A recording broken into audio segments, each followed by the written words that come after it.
Ya, Komisi 2 DPR RI bersama perwakilan pemerintah, Menteri Dalam Negeri, dan seluruh penyelenggara pemilu sepakat bahwa pelantikan gubernur, bupati, wali kota hasil Pilkada 2024 yang tidak ada sengketa perselisihan di Mahkamah Konstitusi akan dilaksanakan pada hari Kamis tanggal 6 Februari tahun 2025 oleh Presiden Republik Indonesia di Jakarta.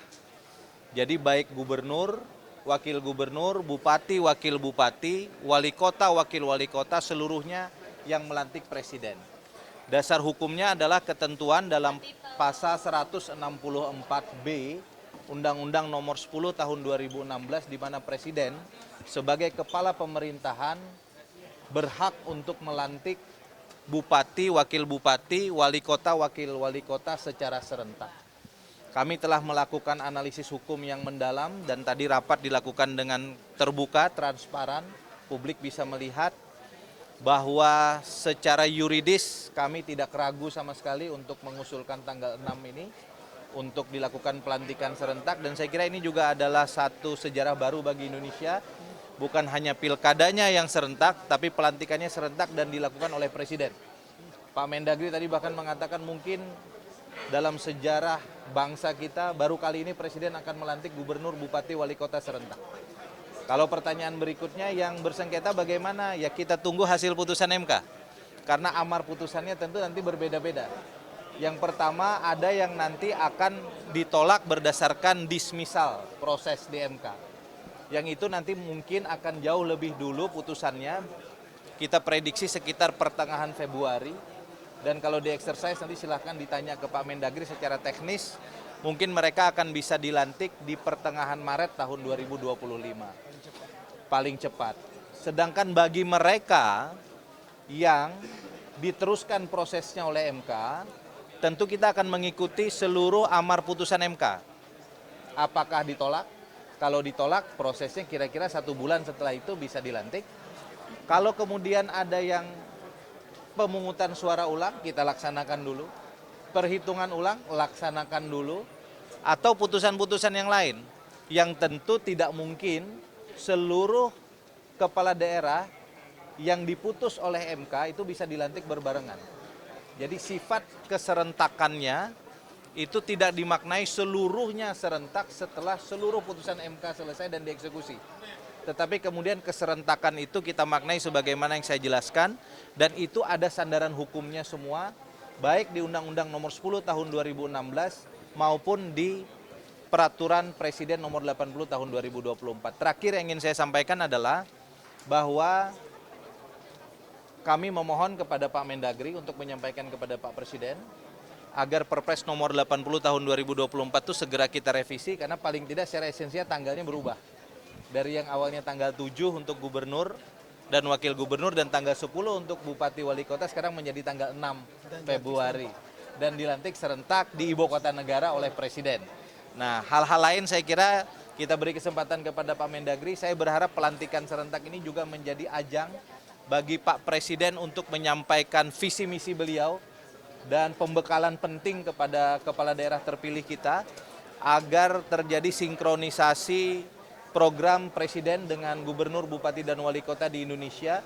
Dan saya kira ini menyambung ide gagasan beliau untuk melaksanakan retreat bagi kepala daerah terpilih tahun 2024. Silakan Pak Mendagri. Baik.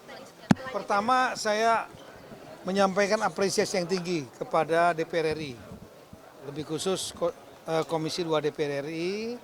Kenapa? Karena dari DPR RI menurut kami sangat responsif dan berusaha menyelesaikan polemik yang muncul di media massa. Pertanyaan banyak sekali, kapan pelantikan hasil pilkada serentak dilaksanakan. Terutama sebetulnya kita sudah memiliki rapat berkali-kali, exercise itu dilaksanakan, serentakan itu 2 tahapan. Kalau 1 tahapan seluruh Indonesia nggak akan mungkin terjadi. Kenapa? Karena nanti ada yang pemungutan suara ulang, ada yang kandidat punya hak untuk menggugat ketika dia merasa tidak adil, dan itu biasanya ditangani dan dilayani oleh Mahkamah Konstitusi, bahkan ada yang pemilihan suara ulang, ada yang pilkada ulang seperti di Papua Yalimo dulu, ada yang penghitungan suara ulang, itu sehingga yang kita tidak tahu kapan. Sehingga yang paling mungkin keserentakan itu dari versi pemerintah dan DPR KPU Bawaslu di masa lalu, ya itu paling tidak 2 kali. 2 kali yang pertama adalah yang tidak ada sengketa MK, tapi itu pun kita lihat itu jumlahnya berapa. Kalau nggak ada sengketanya cuma 10, 15, ya diserempakkan yang besar mungkin setelah dismisal. Dismisal itu kan MK itu kan ada thresholdnya, sekian persen ya, yang bedanya maka akan ditolak. Nah, kalau ditolaknya jumlahnya besar, ya otomatis lebih baik serempak ya waktu itu. Nah kemudian dibuatlah Perpres nomor 80 yang intinya adalah 2 tahapan. Tahapan pertama yang non sengketa, yang kedua adalah yang setelah sidang sengketa, yang ketiga adalah yang nanti berturut-turut ketika kasusnya, sidangnya, penghitungan suara ulang atau pilkada ulang, itu inkrah, selesai. Nah, tadi dari rapat tadi diputuskan sudah bahwa dilaksanakan 2 tahapan. Yang pertama itu adalah yang tidak ada sengketa, selain ada problema untuk ada kepastian hukum. Yang kedua, kami juga sudah komunikasi sebetulnya dengan teman-teman KPU, Bawaslu, DKPP. Nah, rekan-rekan di DPR ini paham banget ya tentang dinamika lapangan. Jadi tidak hanya melihat law in the book, apa yang terjadi di dalam aturan hukum.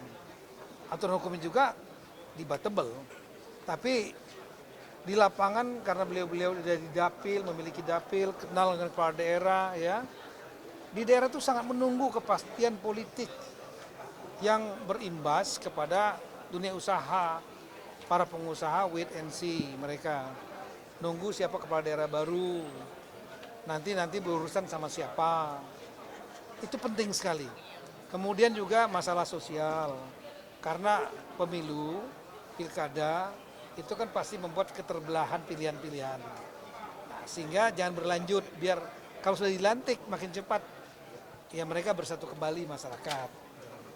Nah yang ketiga, untuk efektivitas pemerintahan, ini APBD sudah diketok tiap-tiap daerah Desember lalu.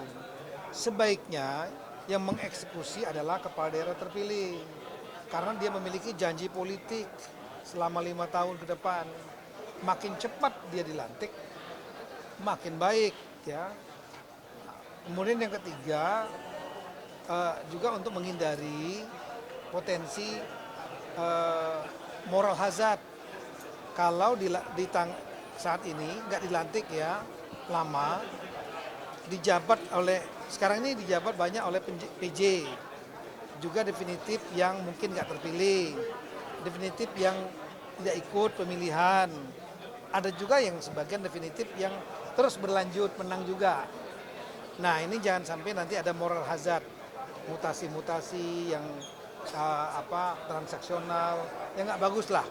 Nah sehingga dengan adanya rapat tadi dari KPU, Bawaslu, DKPP, pemerintah, dan saya kira semua fraksi menyampaikan semuanya setuju pada pilihan 2 tahapan serentak, yaitu 6 Februari ya, untuk yang nggak ada sengketa, gubernur, bupati, wali kota, semua dilantik serempak di satu hari yang sama oleh presiden bagi yang tidak ada sengketa, kecuali daerah istimewa Yogyakarta kan gubernurnya memang tidak dilantik, tapi bupati wali kotanya dilantik di sini. Dan Aceh itu ada undang-undang khusus, dilantiknya di ibu kota provinsi Banda Aceh oleh Mendagri atas nama presiden di depan di dalam sidang DPR Aceh di depan Ketua Majelis Syariah.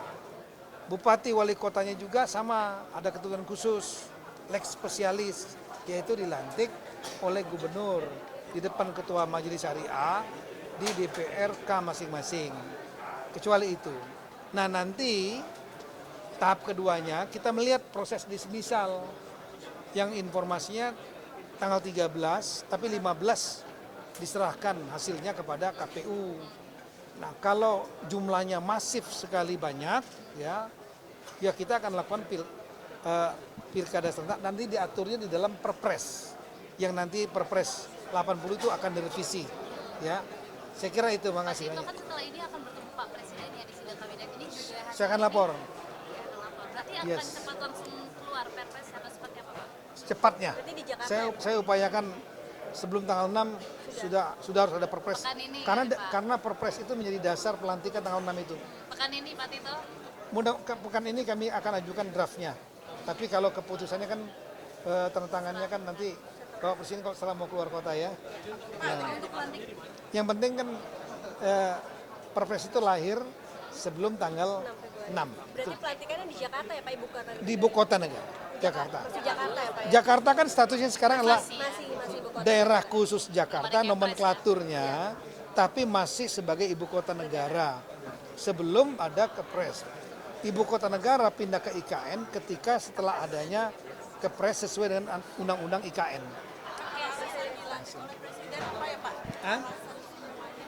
ini di awal jabatan